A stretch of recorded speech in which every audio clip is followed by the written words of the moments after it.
Assalamualaikum warahmatullahi wabarakatuh. Selamat pagi semuanya. Semoga selalu Waalaikumsalam. sehat dan bahagia ya.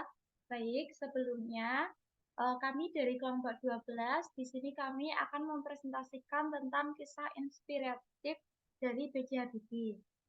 Dengan anggota kelompok kami yaitu Lola Anggraini dengan NIM 011, saya sendiri Larissa Lutfila Prameswari dengan NIM 025. Baik, selanjutnya presentasi pertama akan dibacakan oleh Mbak Lola.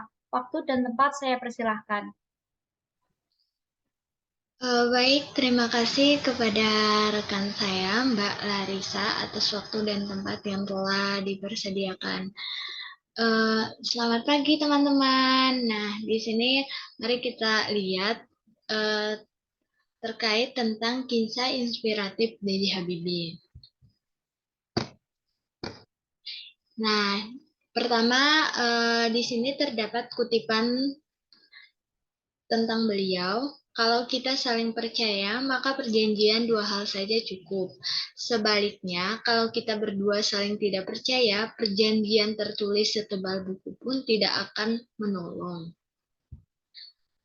Berikutnya, di sini terdapat penjelasan tentang kisah inspiratif B.J. Habibie di YouTube. Mari sama-sama kita lihat dan dengar.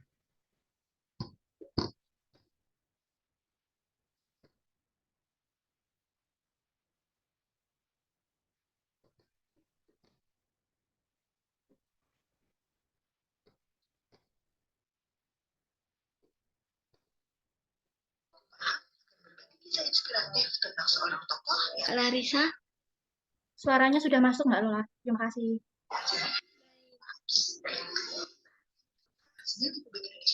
Sekaligus bapak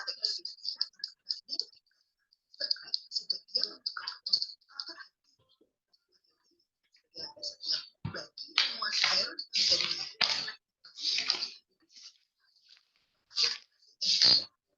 dia membawa sedang harus disahkan kebebasan pers di Indonesia saat dia menjabat sebagai presiden Indonesia. Bagaimana perjalanan demokrasi dan negarawan? Inilah kita contoh.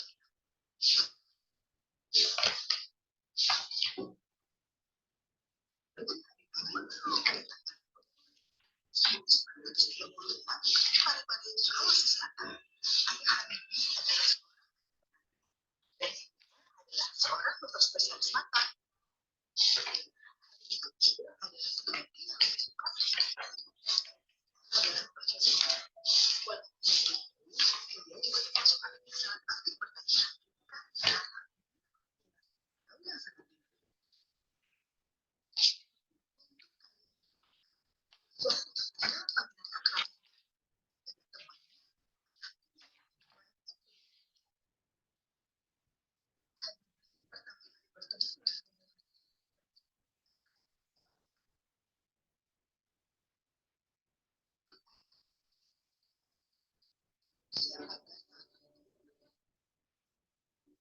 Dia bersekolah di SMA yang sama dengan ayah.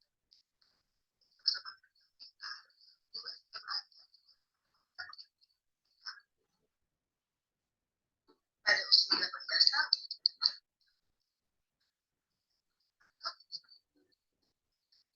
saja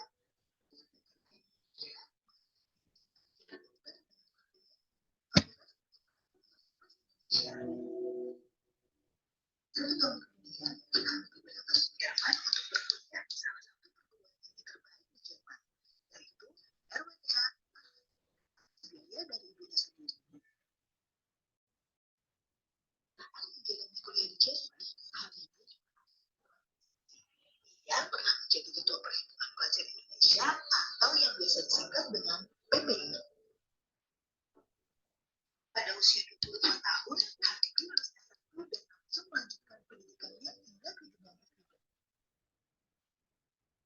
Satu tahun kemudian, dia harus kembali ke Indonesia di Bandung. Mereka Jerman. Di usia 26 tahun, anak pertama bernama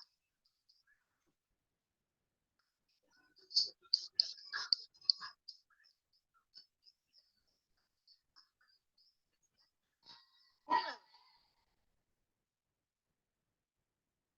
usia yang masih terbilang muda, yaitu 31 tahun.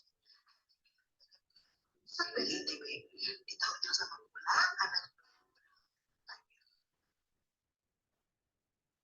setelah lulus, bekerja di perusahaan penerbangan yang terpusat di Jerman.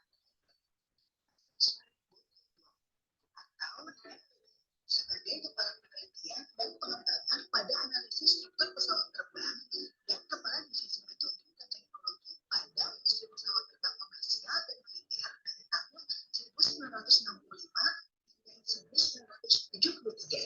Atas kinerjanya yang luar biasa, ia pun dipercaya menjadi direktur teknologi di NBB selama 5 tahun, sekaligus penasihat senior bidang teknologi untuk Dewan Direktur NBB. Ialah satu-satunya orang Asia yang menduduki jabatan nomor 2 di perusahaan pesawat terbang Jerman tersebut. B.J. Habibie dikenal sebagai seorang inovator jenius dari Indonesia yang memiliki sumbangsi besar pada teknologi pesawat terbang dunia. Salah satu kontribusi terbesarnya adalah pada teori prediksi jadwal retakan pada sayap pesawat terbang. Pada teori ini, B.J. Habibie berhasil yang sangat mendetail, sehingga sampai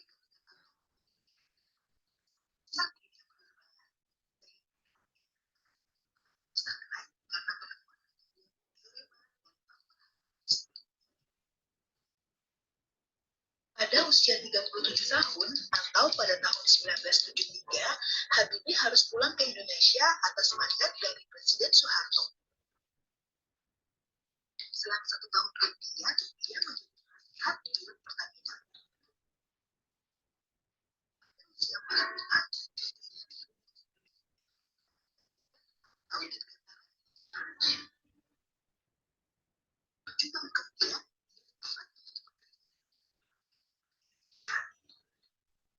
di usia 50 tahun, tepatnya pada tahun 1986, ia bersama Insinyur Kebanggaan Indonesia di Dirgantara Indonesia mulai proyek pembuatan pesawat N250.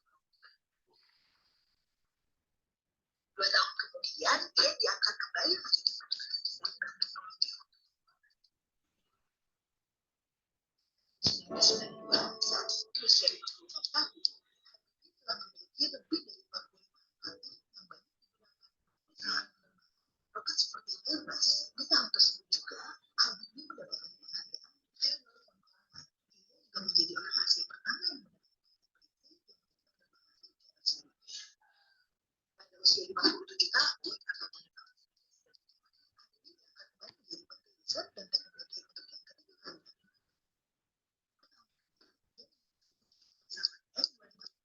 Sukses terbang di langit Nusantara. Namun, pesawat tersebut harus menunggu sertifikat layak terbang untuk dapat digunakan secara komersial termasuk diperdagangkan. 3 tahun kemudian, pada tahun 1998, ia terpaksa harus menghentikan proyek andalan pesawat N250 karena krisis moneter. Di tahun yang sama pula, ia menjadi wakil Presiden RI mendampingi Presiden Soeharto.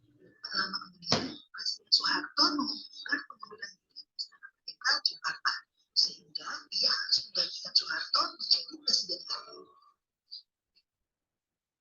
Pada tahun 1999, ia mengesahkan kebebasan pers dan otonomi daerah. Di tahun yang sama pula, Timur Timur lepas dari Indonesia. Akhirnya, Habibie harus turun dari jabatan sebagai presiden setelah laporan pertanggungjawabannya ditolak oleh MPR. B.J. Habibie menjadi Presiden Republik Indonesia dengan masa jabatan terpendek, yaitu 1 tahun 4 bulan. Pada tahun 2010, Ainun meninggal setelah berjuang melawan kanker ovarium stadium 4. Habibie sempat menderita psikosomatik malignan, yaitu suatu kondisi gangguan psikologi yang disebabkan oleh rasa sakit kehilangan organisasi. Sehingga salah satu solusi sekaligus obat yang ia pilih adalah dengan menulis buku. Habibie rutin berziarah ke makam Habibie setiap hari selama 100 hari dan juga setelahnya.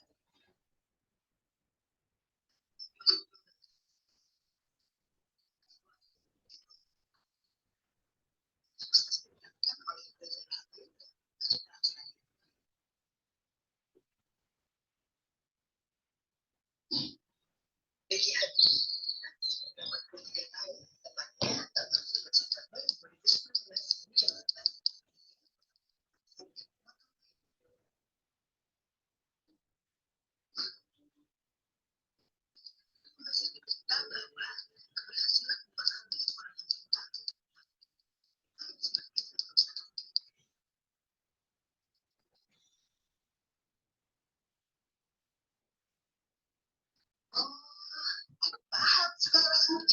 subscribe, like,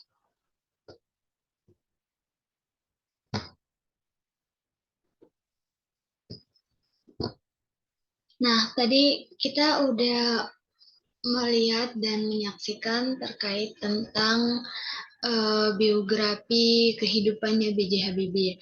Nah, di sini saya akan menjelaskan lebih detail terkait tentang kisah inspiratif B.J. Habibie.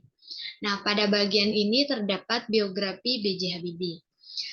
Nama lengkapnya Bahrudin Yusuf Habibie. Tanggal lahir 25 Juni 1936. Tempat lahir di Parepare, Sulawesi Selatan.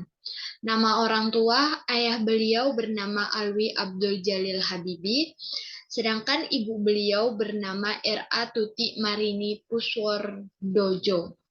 Beliau memiliki istri yang bernama Hasri Ainun Habibie. Dan beliau memiliki 2 orang anak. Yang pertama bernama Ilham Akbar, yang kedua bernama Thorik Kamal. Selanjutnya, di sini terkait tentang masa kecil B.J. Habibie. Habibie lahir dari pasangan Alwi Abdul Jalil Habibie dan R.A. Tuti Marini Puswardojo. Ayahnya yang berasal dari Gorontalo dan memiliki darah Bugis merupakan seorang ahli pemerintahan, sementara ibunya berasal dari Yogyakarta. Beliau merupakan seorang spesialis mata. Habibie merupakan anak keempat dari 8 bersaudara. Dalam buku biografinya yang berjudul Rudi, Kisah Masa Muda Sang Visioner, Habibie menceritakan kalau keluarganya merupakan keluarga yang religius. Bahkan ayah beliau terbiasa membaca ayat suci Al-Quran kepada Habibie. Habibie mengungkapkan ayat-ayat suci Al-Quran yang dibaca oleh ayahnya itu bisa menekankan dirinya. Tidak heran kalau ayahnya pun kerap membaca Al-Quran mulai dari 1 hingga 2 juz sekedar untuk menenangkannya. Beliau pun mengakui kalau kebiasaan mendengarkan Al-Quran sejak kecil ia memberikan dampak yang positif. Buktinya pada usia 3 tahun Habibie sudah bisa membaca ayat Al-Quran dengan lancar.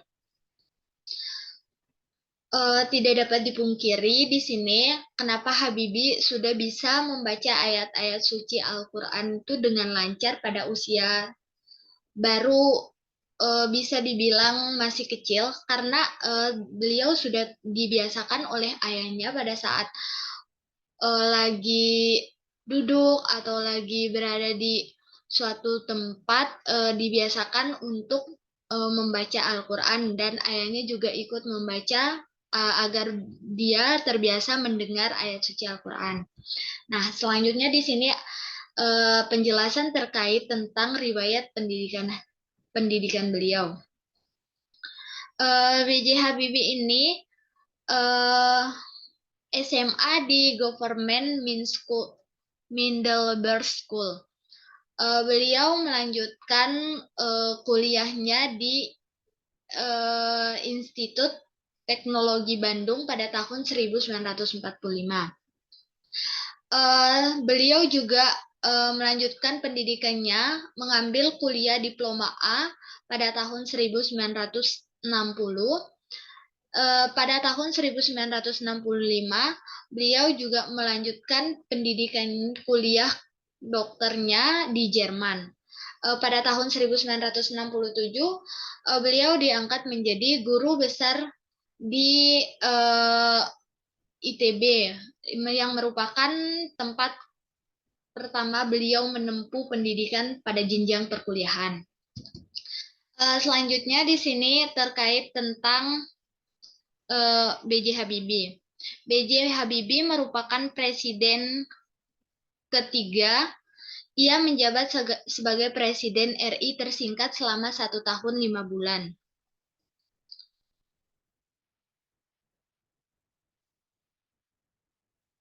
Beliau menjabat sebagai Presiden Republik Indonesia ke-7 B.J. Habibie menggantikan Soeharto yang mengundurkan diri dari jabatan presiden pada tanggal 21 Mei 1998 hingga 20 Oktober 1999.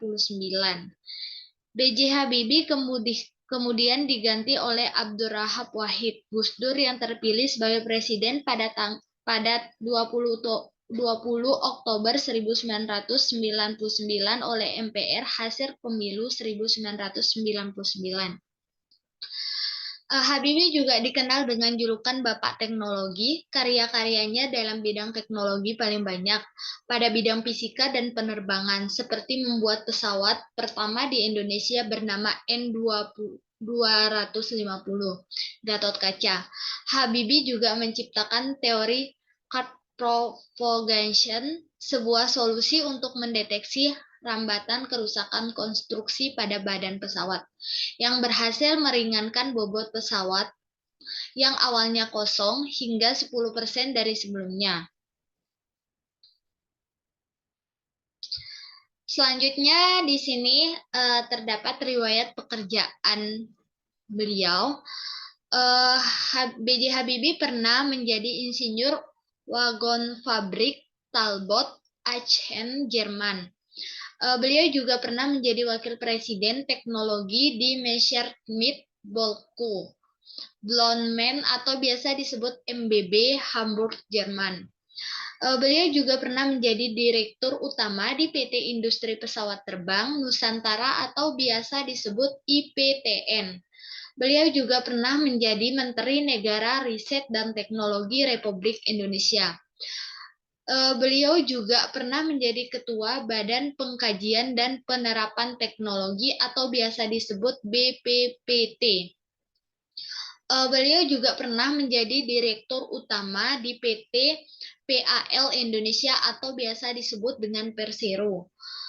Beliau juga pernah menjadi Ketua Otonomi Pengembangan Daerah Industri Pulau Batam.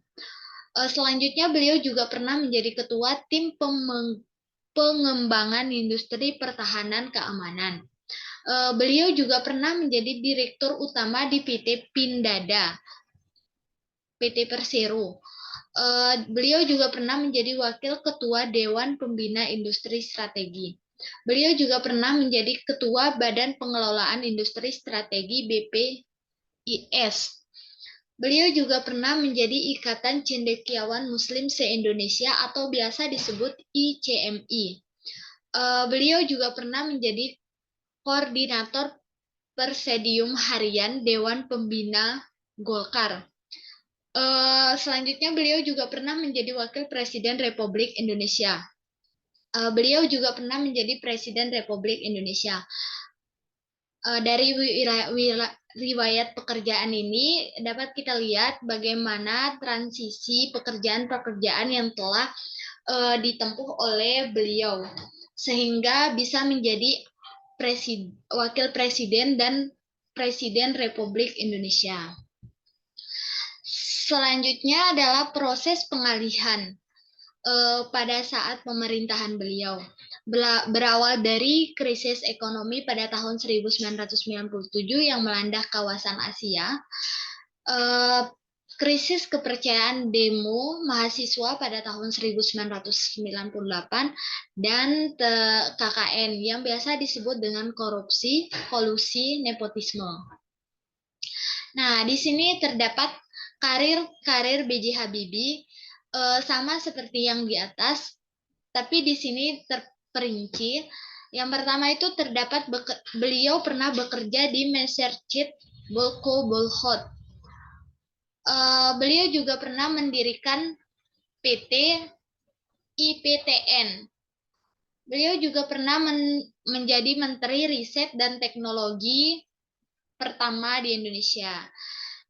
Beliau juga pernah menjadi Ketua ICMI pertama di Indonesia, dan beliau juga pernah menjadi wakil presiden ke-7 Indonesia, dan selanjutnya beliau pernah menjadi presiden Indonesia. Di sini terdapat keberhasilan dan kegagalan B.J. Habibie. Yang pertama saya akan menjelaskan terkait tentang keberhasilannya. Yang pertama, beliau berhasil membuat pesawat baling-baling dengan daya angkut sekitar 50 penumpang dan bisa diperbesar hingga 70 penumpang bernama N250 Gatot Kaca yang dibuat oleh dirinya sendiri. Terus yang kedua, berhasil memotong nilai tukar rupiah terhadap dolar masih berkisaran antara 10.000 sampai 15.000 rupiah. Yang ketiga, mulai menerapkan independensi Bank Indonesia. Nah, selanjutnya saya akan menjelaskan terkait tentang kegagalan yang dihadapi oleh beliau. Yang pertama, di akhir kepemimpinan beliau, nilai tukar rupiah kembali meroket. Yang kedua, tidak dapat meyakinkan investor untuk tetap berinvestasi di Indonesia karena terdapat berbagai kegagalan-kegagalan yang mungkin investor berpikir untuk tidak menginvestasikan lagi di Indonesia. Terus yang ketiga tuh kebijakan yang dilakukan tidak dapat memenuhi perekonomian Indonesia dari krisis. Mungkin dari kebijakan yang beliau terapkan tidak dapat merubah perekonomian Indonesia dari keadaan krisis hingga normal lagi. Terus tuh yang ketiga, terlepasnya Timur Leste pada masa kepemimpinan beliau. Pada saat itu, Timur Leste merasa kecewa mungkin pada saat pemerintahan beliau karena ada satu faktor tertentu. Selanjutnya akan dijelaskan oleh teman saya, Larissa. Baik, Mbak Lola, terima kasih atas tempat dan waktunya. Baik, Mbak Lola. Oke, baik. Di sini saya akan menjelaskan penghargaan yang pernah didapatkan oleh beliau, yaitu B.J. Habibie. Yang pertama, bintang penghargaan tertinggi dari pemerintah negara bagian Niedersachsen, yaitu pada 1 Desember 1980, bintang penghargaan tertinggi Republik Federasi Jerman pada 11 November 1980, bintang Mahaputra Adipurna pada 12 Maret 1998, bintang Republik Indonesia Adi Pradana 12 Maret 1998, Grand Cordon of the Order of Al-Istiqlal pada 14 April 1986. Kemudian, ia juga mendapatkan bintang penghargaan tertinggi Kerajaan Spanyol pada 14 Mei 1980, menjadi tokoh teknologi penerbangan pada 2 Januari 1984, menjadi profesor kehormatan atau guru besar pada 22 Maret 1977, mendapatkan bintang penghargaan tertinggi Kerajaan Belanda pada 25 Mei 1983, mendapatkan penghargaan bintang Swabuana Paksa Utama pada 27 Mei 1998 dan bintang Budaya Parama Dharma pada 27 Mei 1998. Next.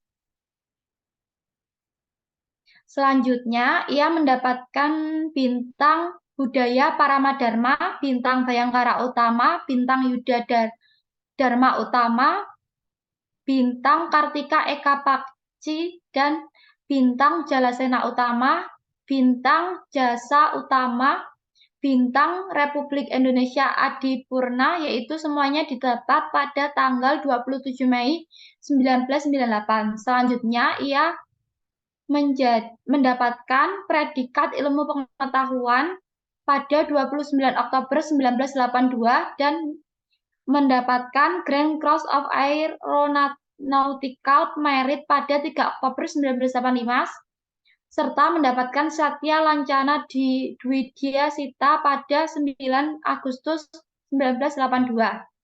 Next.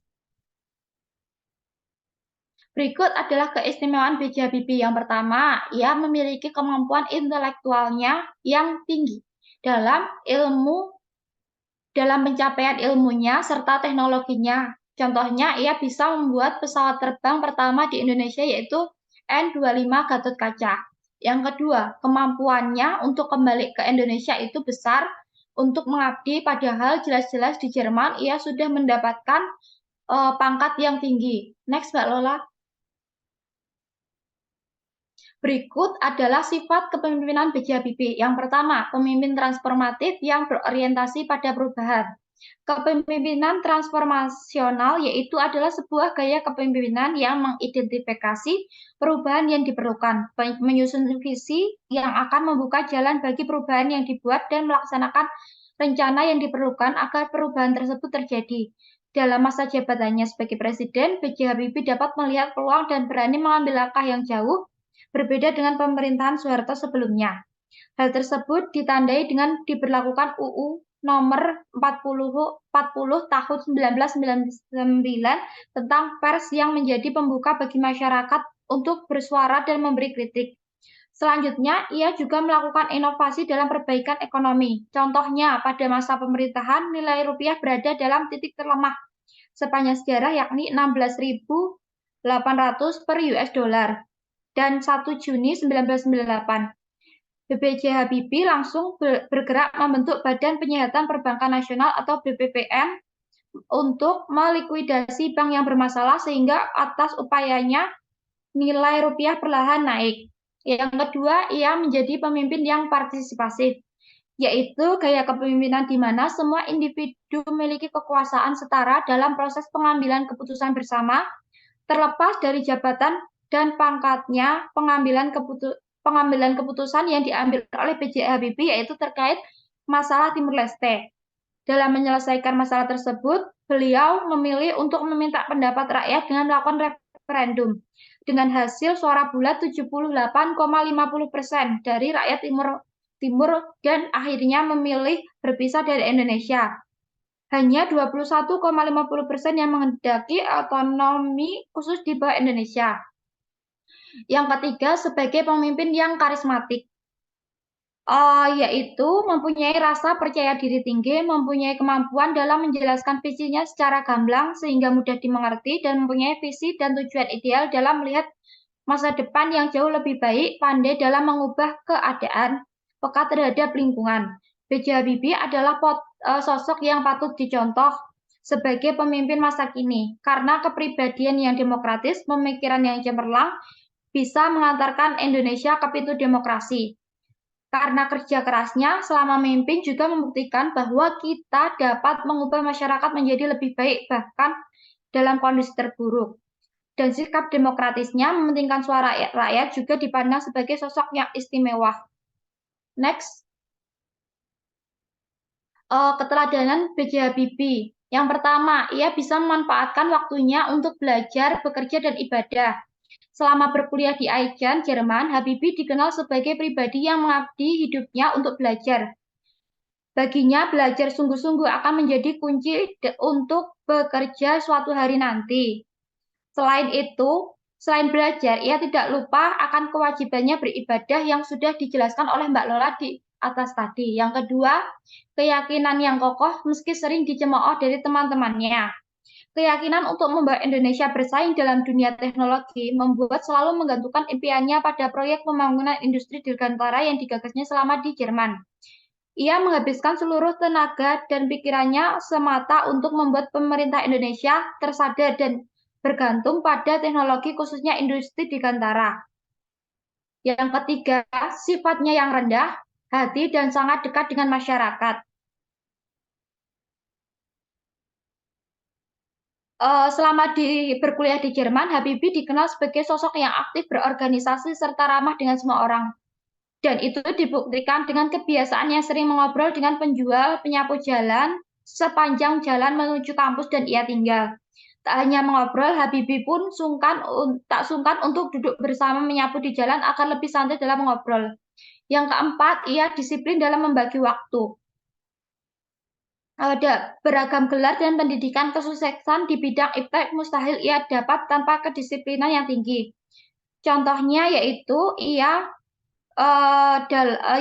dalam 24 jam ia bisa membagi waktunya untuk ibadah, olahraga, aktivitas pribadi, dan berbincang dengan tamunya. Ia paling menghabiskan banyak waktunya untuk membaca menulis.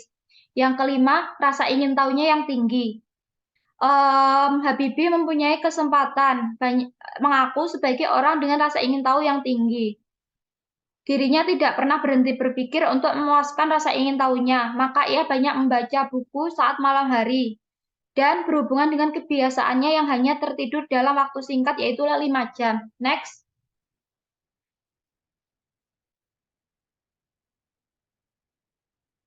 Selanjutnya yaitu B.J. Habibie wafat pada tanggal 11 September 2019